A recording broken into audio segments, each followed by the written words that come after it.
Nesse vídeo, nós vamos abordar de maneira bem resumida os povos nativos da América.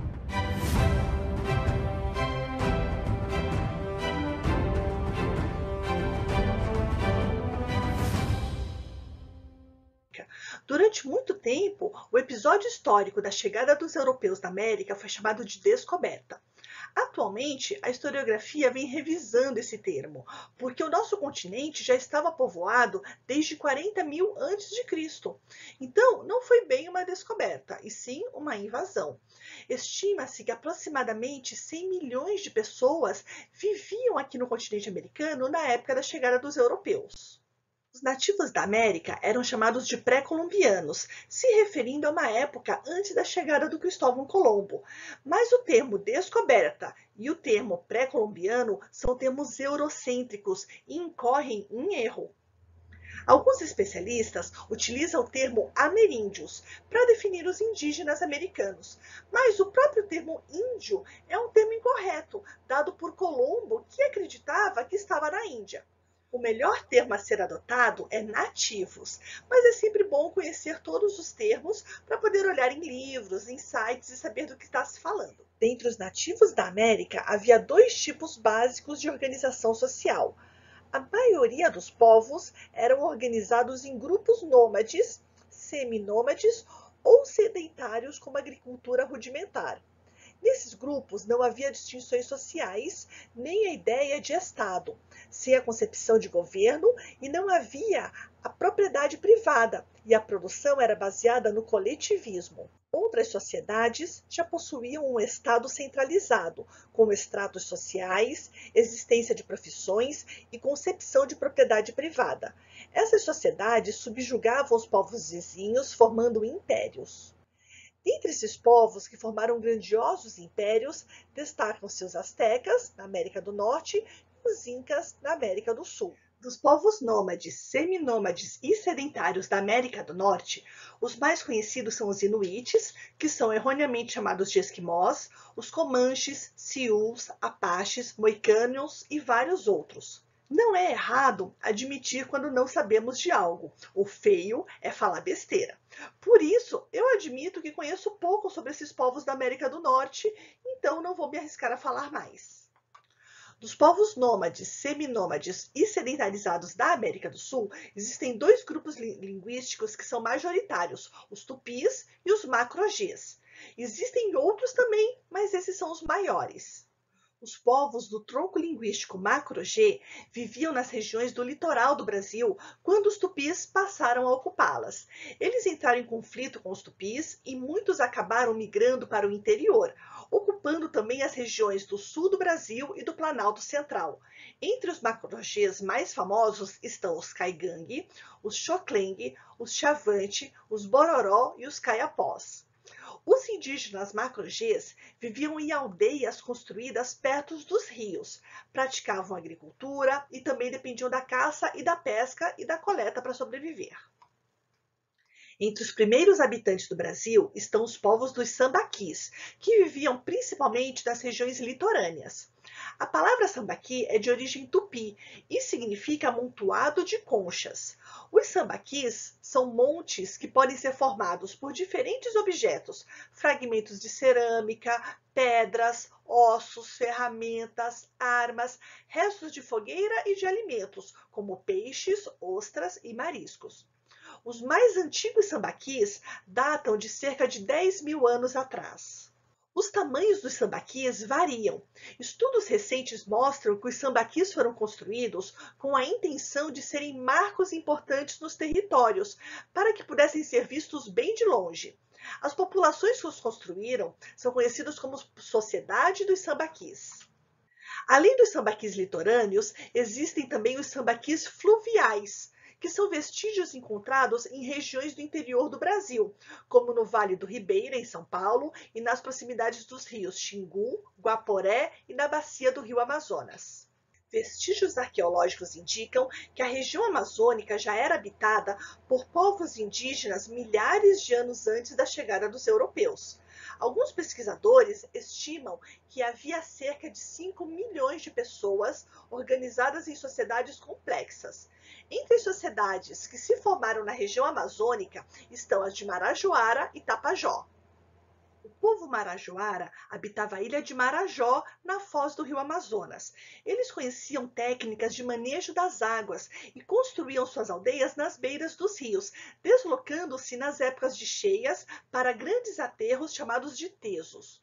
Os tesos tinham tamanhos variados e, além de serem usados para habitação, podiam servir também como cemitério e centros cerimoniais. Entre os vestígios marajoaras estão principalmente os artefatos de cerâmica, como urnas funerárias, tigelas, vasos, enfeites corporais e estatuetas. Os Tapajós viviam na região da foz do rio Tapajós, no município de Santarém, no Pará, por volta de 1000 anos atrás.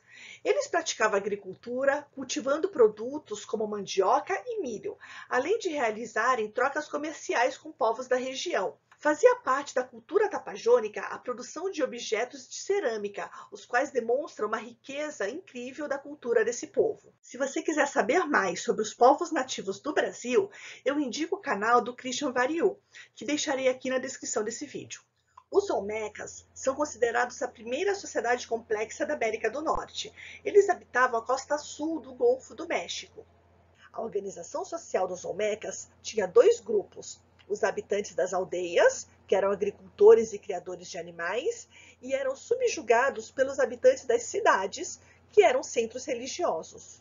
Os Olmecas não chegaram a entrar em contato com os europeus. Não se sabe exatamente o que ocorreu com esse povo. Talvez problemas climáticos tenham obrigado a migrar para outra localidade. Ou talvez tenham sido subjugados por outro povo. Mas existe uma visível influência dos Olmecas na cultura maia e asteca. Os zapotecas eram um povo que viviam na região sul do atual México, entre Tehuantepec e Acapulco. Vestígios arqueológicos comprovam que esse povo passou a habitar essa região por volta do ano 800 a.C. Os zapotecas viviam em aldeias que eram isoladas umas das outras, semelhantes a cidades-estado, e eles também praticavam o jogo da pelota, assim como os maias. Os zapotecas eram grandes produtores de milho, mel, feijão e criação de perus. Eles desenvolveram um artesanato bastante rico, com tecelagens e uma olaria, especialmente urnas funerárias e vasilhas de barro. Os zapotecas e os mixtecas lutaram juntos contra o controle dos astecas, mas acabaram sendo derrotados e incorporados por esse império. Os mixtecas eram um povo da Mesoamérica que viviam na região onde hoje ficam os estados mexicanos de Oaxaca, Guerrero e Puebla. Acredita-se que os mixtecas tenham entrado em guerra contra os maias, favorecendo a decadência do povo maia. Eles se aliaram aos zapotecas para lutar contra o domínio asteca, porém foram derrotados e incorporados ao Império Azteca. Civilização de Teotihuacan. Nem astecas, nem maias. Os teotihuacanos têm uma origem incerta e passaram a habitar a região central do atual México por volta do ano 300 a.C. Teotihuacan foi o maior centro urbano da Mesoamérica até os astecas fundarem Tenochtitlan, quase 1000 anos depois da sua época. Na época dos astecas, a cidade de Teotihuacan já estava em ruínas. Não se sabe exatamente o que causou o fim dessa civilização.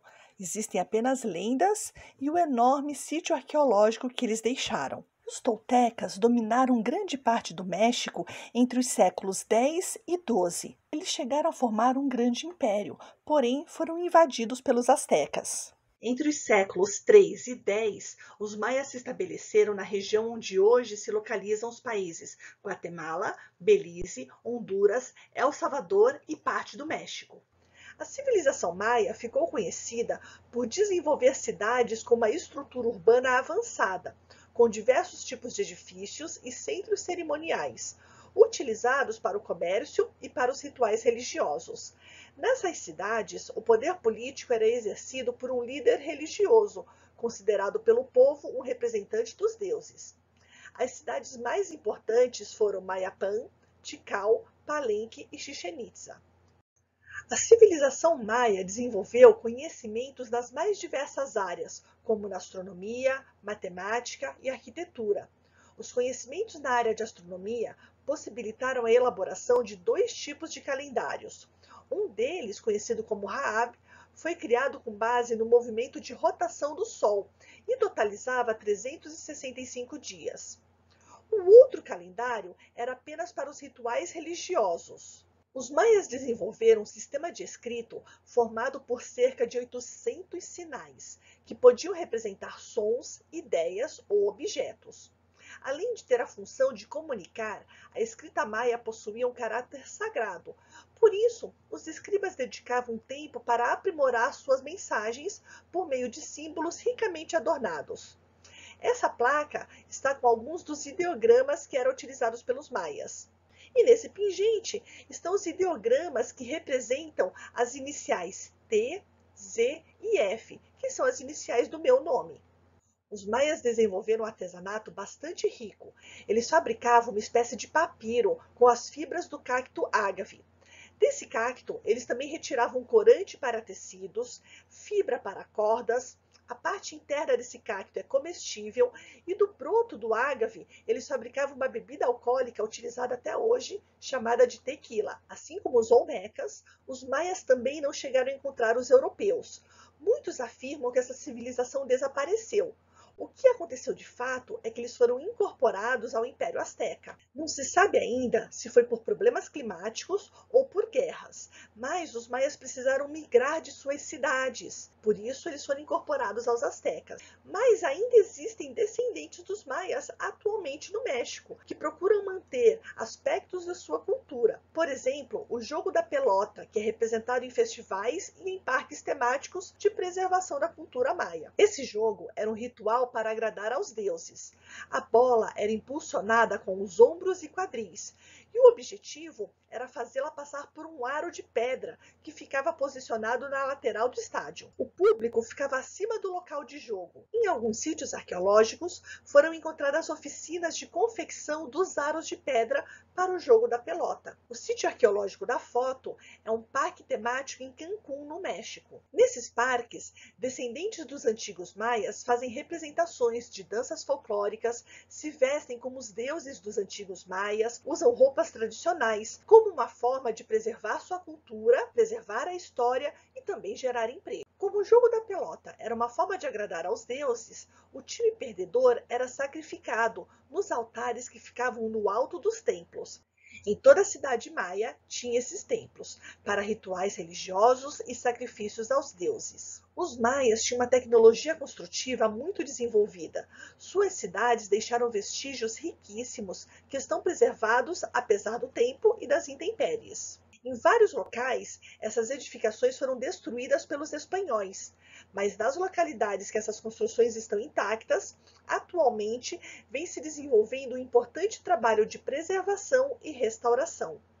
As cidades maias eram cidades-estado e estavam em constante guerra umas com as outras. Nas cidades maias litorâneas, uma estrutura bastante interessante eram os túneis subterrâneos, usados como estratégia de fuga ou de ataque pela retaguarda. Em caso da cidade ser sitiada, a população poderia fugir por esses rios ou túneis subterrâneos, e os soldados poderiam cercar o inimigo. Esse rio subterrâneo passa por baixo do Parque de Xcaret, que foi construído sobre uma antiga cidade maia, com o objetivo de preservar esse importante sítio arqueológico. Atualmente, é possível nadar nesse rio, passando por baixo da cidade e saindo numa piscina que dá no mar. Tanto os túneis quanto os rios subterrâneos tinham aberturas para a entrada de luz e ar, para que ninguém se perdesse lá dentro. Os astecas também eram chamados de mexicas, por isso que o atual país se chama México. A civilização asteca se estabeleceu na região central do México, fixando-se em terras perto do lago Texcoco no ano de 1325. Nesse local, fundaram sua capital, a cidade de Tenochtitlán. Os astecas tinham uma tradição guerreira e, por isso, ampliaram seus domínios, conquistando os povos que viviam na região. Os povos conquistados eram obrigados a lhes pagar tributos, contribuindo para o aumento de sua riqueza e para a formação de um poderoso império. Assim como os outros povos nativos da América, os astecas eram politeístas e a guerra era considerada sagrada. Seu exército era composto por homens bem treinados que estavam sempre prontos para conquistar novas terras. Essa conquista, no entanto, podia ser feita por meio de acordos entre os astecas e líderes da região a ser dominada. Se o acordo não fosse aceito, o exército asteca atacava a região, tomando-a à força. Caso aceitassem, os habitantes locais deveriam se submeter ao domínio asteca, pagando-lhes tributos.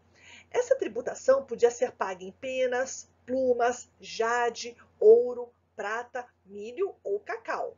As atividades comerciais eram extremamente importantes no dia a dia dos astecas.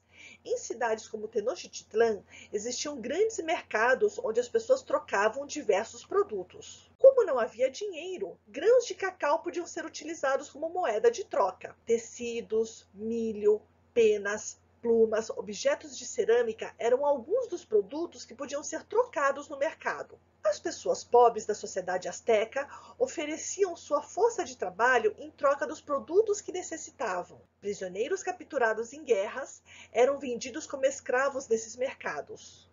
Na época que os espanhóis chegaram na região do México, a cidade de Tenochtitlan, atual cidade do México, era maior e mais populosa que qualquer cidade europeia, além de ter distribuição de água e ruas pavimentadas, coisa que raras cidades europeias tinham. Mas, apesar de todo o desenvolvimento do Império Azteca, os espanhóis contaram com dois elementos para conquistar os astecas. Os nativos acreditaram que os espanhóis fossem enviados do deus Quetzalcoatl, o que facilitou os primeiros contatos, que foram amistosos. Mas, mesmo depois que o mal-entendido se desfez, os povos litorâneos, dominados pelos astecas, acreditaram que esses forasteiros os ajudariam a se livrar do domínio asteca e, de bom grado, os ajudaram a chegar na capital. O exército asteca fez uma resistência corajosa contra os espanhóis, mas não resistiram às doenças para as quais os nativos não tinham anticorpos. E os combates contra as armas de fogo também foram ferozes. Dessa maneira, Hernán Cortés dominou o Império de Montezuma, que foi o último imperador asteca. O Império Inca surgiu por volta do século XII, nas regiões que hoje correspondem ao Peru, Equador, Bolívia, parte do Chile, da Colômbia e o norte da Argentina. Porém, não foram os únicos povos da região. Na Cordilheira dos Andes, povos ancestrais viveram antes do apogeu do Império Inca, como os Moxicas, Nazca, Reciai, Chavin e Tiwanaku. A capital dos Incas era Cusco, e foi a partir dessa cidade que eles começaram uma expansão territorial, subjugando os demais povos do norte do Chile até a Colômbia. A estrutura do governo Inca era complexa e o reino era dividido em 4 regiões administradas por um governador. O monarca era chamado de Inca ou Sapa Inca, que significa algo como Supremo Inca. A palavra Inca significa filho do sol e, ao mesmo tempo, dourado. Ao assumir o trono, o imperador Inca vestia-se todo de dourado, usando uma espécie de maquiagem que deixava seu corpo também dourado para a realização da cerimônia pública de coroação. Devido a essa confusão de palavras, filho do sol e dourado, quando os espanhóis chegaram à América do Sul e ouviram falar do Inca, acreditaram que tinham encontrado a lendária cidade de El Dourado. A sociedade inca era teocrática, estratificada e politeísta. No topo estava o imperador e a família real. Depois vinham os sacerdotes e militares. A base da sociedade era composta por artesãos, camponeses e escravos. O Estado era dono de todas as terras e os camponeses prestavam serviço compulsório nas terras do imperador, nas obras públicas e nas minas, em troca de alimentos. Essa prestação de serviço era chamada de mita e foi adotada posteriormente pelos espanhóis. Os incas desenvolveram um sistema de aproveitamento das encostas das montanhas para o plantio. A arquitetura inca era bastante complexa e rica, com cortes perfeitos de imensos blocos de pedra. A cidade de Cusco possuía fazia adornos de ouro nos templos, o que deve ter impressionado e atiçado a cobiça dos espanhóis. Os incas também eram exímios ourives e faziam artesanatos em ouro, prata e cobre, além de artefatos de couro, cerâmica, tecidos, pinturas e esculturas. Apesar de ser um exército bem organizado, eles não conheciam o cavalo, e o primeiro contato com os espanhóis foi de pavor e deslumbre. Passado um primeiro momento de contatos amistosos, os incas perceberam que os espanhóis estavam ali para conquistar. Sangrentas batalhas ocorreram, mas os incas não suportaram as doenças trazidas pelos europeus e o confronto com as armas de fogo. O imperador Atahualpa foi capturado. Para libertar o imperador, o espanhol, chefe da expedição, Francisco Pizarro, solicitou uma sala repleta de ouro, mas depois que o resgate foi pago, Pizarro mandou que Atahualpa fosse queimado vivo. O povo inca tentou resistir, mas acabaram derrotados.